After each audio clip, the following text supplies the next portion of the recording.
Welcome to the Innovation and Compliance Podcast, part of the Compliance Podcast Network. Join us every week as we talk with industry innovators who are making compliance to help business run more efficiently and at the end of the day, more profitably.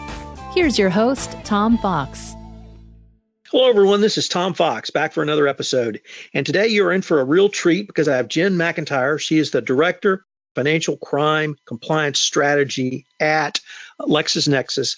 And we're going to visit generally about anti-money laundering programs, an excellent report the company has recently released, and how really all of that applies to non-financial institutions and non-financial service corporations, i.e. regular commercial corporations. So Jen, with that incredibly long-winded introduction, first of all, thank you for taking time to visit with me today and welcome. Thank you. No, I'm excited to be with you. So I was wondering if you might be able to just start by telling us a little bit about what's your role as the Director of Financial Crime Compliance Strategies for LexisNexis. Yeah, so for those that don't know or aren't familiar with what LexisNexis Risk Solutions does, we provide our customers with solutions that combine big data. We have big data resources, and we use advanced technology and advanced analytics to help them comply with regulations, evaluate and predict risk, and enhance operational efficiency. So that's the company in a nutshell. In my role specifically, I focus on ensuring that we're providing innovative solutions that help our customers comply with the always evolving anti-money laundering regulations. So what I do is act as the subject matter expert and keep up with regulatory changes, best practices, customer needs, so that we can create solutions using our old and coming up with new to solve our customers' challenges. So Jen, I think while most financial institutions and financial service organizations are certainly well-versed in AML risk management, I find commercial corporations and commercial companies are less so. Where would you suggest a commercial company begin to assess its money laundering risk? Yeah, so this is actually really interesting and something that I've observed in the industry recently. So like you mentioned, financial services, that whole industry, banking, they really understand how to comply with an anti-money laundering regulation. And as a result, regulators have actually started to say, okay, we want to work with all of you banks to make your processes not only more efficient, more cost-effective, but more effective at catching bad guys. So regulators are starting to take this approach of, instead of being like super strict on, dotting your I's and crossing your T's, and not that they've stopped doing that, but the banks are so good at it, now they're looking at like evolving into a more efficient and effective model. But as a result, like, for example, sanctions screening, right? The regulators have an opportunity to start looking at commercial corporations, like actual companies in the commercial space, to say, okay, what are you doing in regards to like OFAC? And are you screening against watch list? And are you looking at sanctions? And those are traditionally spaces where there has not been a specific requirement.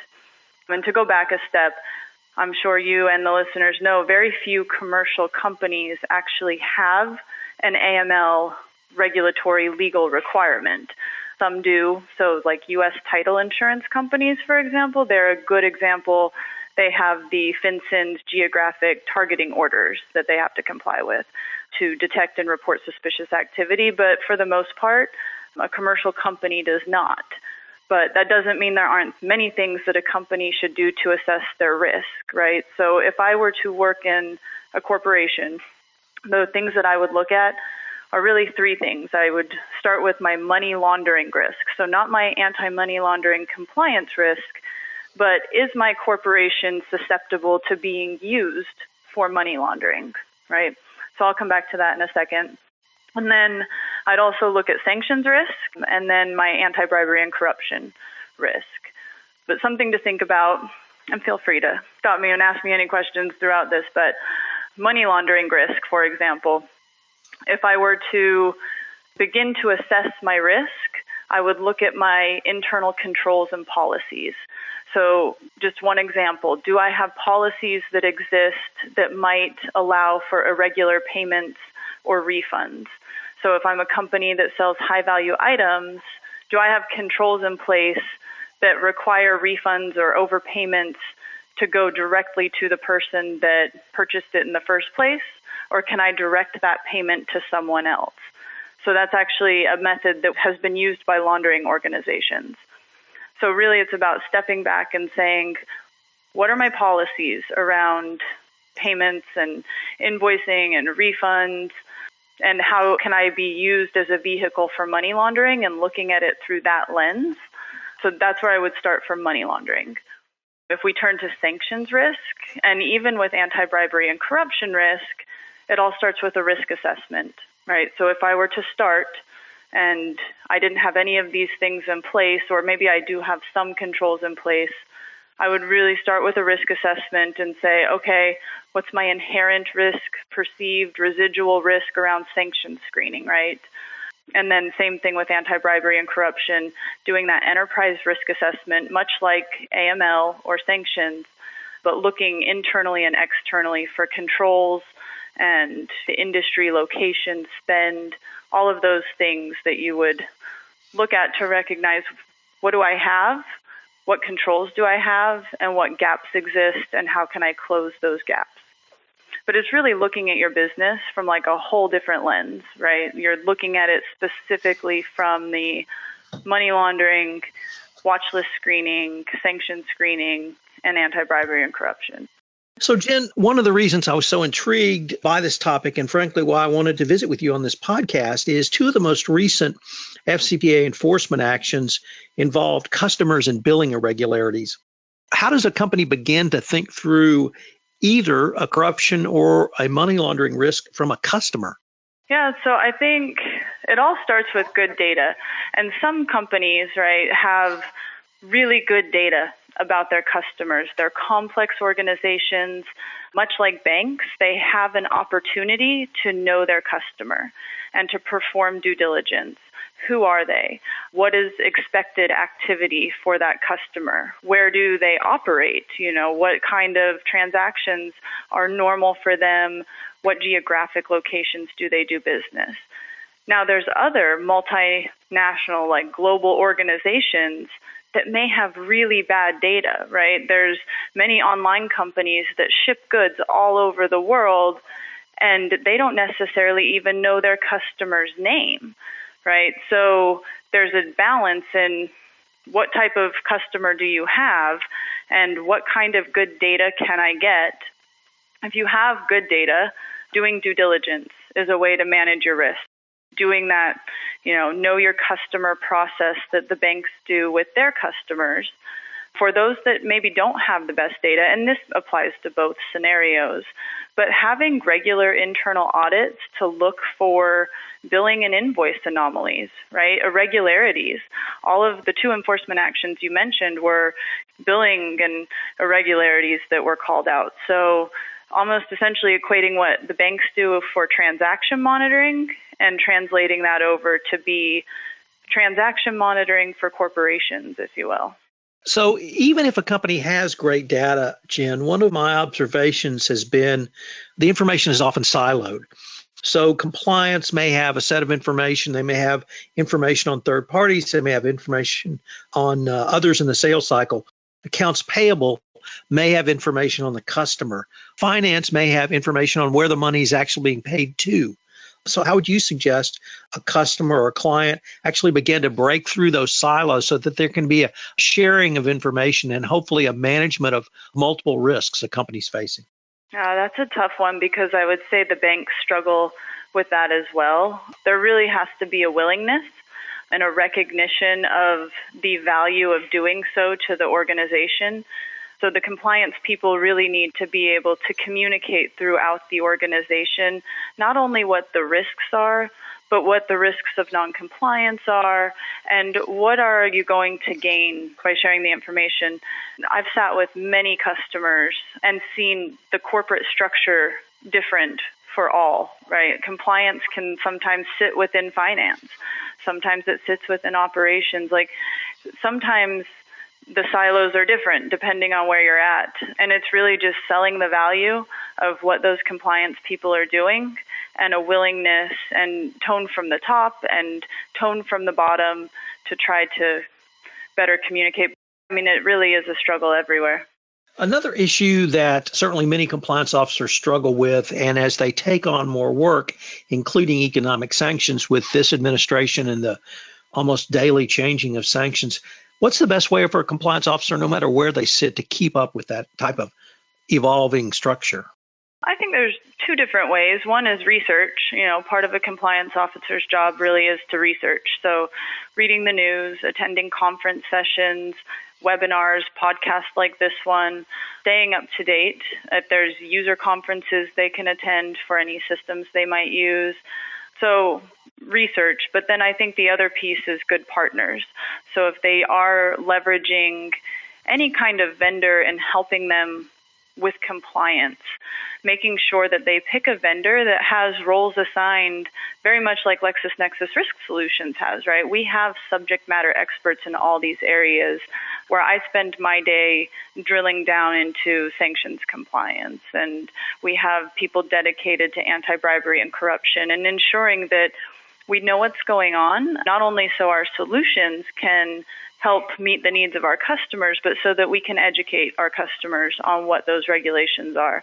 So having good partners and just researching. So, Jen, I would actually like to change the focus a little bit because LexisNexis just released a report entitled The True Cost of AML Compliance, a United States Snapshot.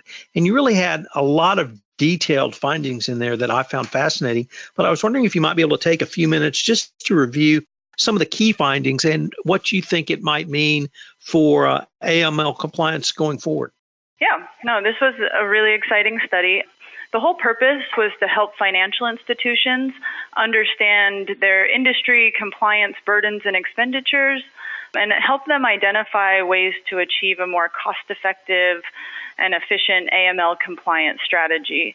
So by talking to small, medium, and large-size financial institutions, we really got a feel for what's normal and ways to improve. So ultimately, there were 4 key findings that came out of the study. One, the cost of AML compliance has risen significantly during the past 24 months. That's the first one. I don't think that is unexpected, but the all-in number that we came up with was that for U.S. financial services firms, the number came out to be $25.3 billion. That was split about down the middle between small institutions and then mid-size and large institutions. One of the interesting things about that is if you break down into that finding even more, is that while large financial institutions have a much higher annual cost of compliance to the tune of $14 million a year compared to maybe a small institution who's spending $1 million a year, but the percentage of total assets is much, much higher for the small institutions. So moral of the story is large institutions are far more efficient in how they're approaching this problem. The second key finding, so in addition to rising costs, AML compliance negatively impacts operations, business growth, and the customer experience. Smaller financial firms feel somewhat more pain from this. So we really think and have found that large financial institutions are leveraging technology in a way that's creating efficiencies. So their due diligence is typically faster. They conduct due diligence on businesses much faster. So all of that time that it takes to research and onboard a customer, they're slightly better at it than the smaller firms who are actually losing customers and have opportunity costs associated with compliance. The third finding, financial institutions that are using compliance technology and enhanced data sets are able to minimize the negative impacts of AML compliance requirements. So I've kind of touched on that already. Technology is your friend. Obviously, the investment needs to be worth it, and you need to get your return on investment, which is why a lot of the smaller institutions don't take advantage of it, and they just keep tackling the problem with more people. And the last one is a layered approach to AML technology is crucial to facilitating a more cost-effective, efficient compliance approach. So really, that one is talking more about technology, but people aren't going away in this process, right? It does take sometimes that manual human review to be able to determine the risk of a customer and execute all of these processes. But ultimately, it ended up being really, I don't think anything unexpected, but a nice confirmation of where the market is heading, and it's towards adoption of technology and that desire to become more efficient in the compliance operations program. So, Jen, unfortunately, we're near the end of our time, but before we ended, I wanted to ask if any of our listeners wanted additional information on either the report or from yourself, how could they do so? Yeah, so I think there's two ways. If they go to the LexisNexis Risk Solutions website, which is risk.lexisnexis.com, and they can go to the Contact Us link and just fill out the little form there. I mean, they could even probably route it directly to me if they threw my name in there. And then through my LinkedIn profile, Jennifer McEntire, LexisNexis Risk Solutions, could send me a message, either one of those ways. Well, Jen, I wanted to thank you. I've been visiting today with Jen McEntire, the Director of Financial Crime Compliance Strategy at LexisNexis. It's really been a fascinating exploration on not only what LexisNexis has come up with in terms of where financial institutions and financial services companies are with their AML solutions, but really how it applies, how these same techniques, strategies, and tools apply to commercial companies as well. Jen, thank you so much for taking the time to visit with me today. Yeah, thank you for having me. If you're a compliance professional looking for a convenient and effective way to fulfill your continuing education requirements, go to fcpacompliancereport.com/courses and choose from 4-hour-long training packages that will keep you current. That's fcpacompliancereport.com/courses.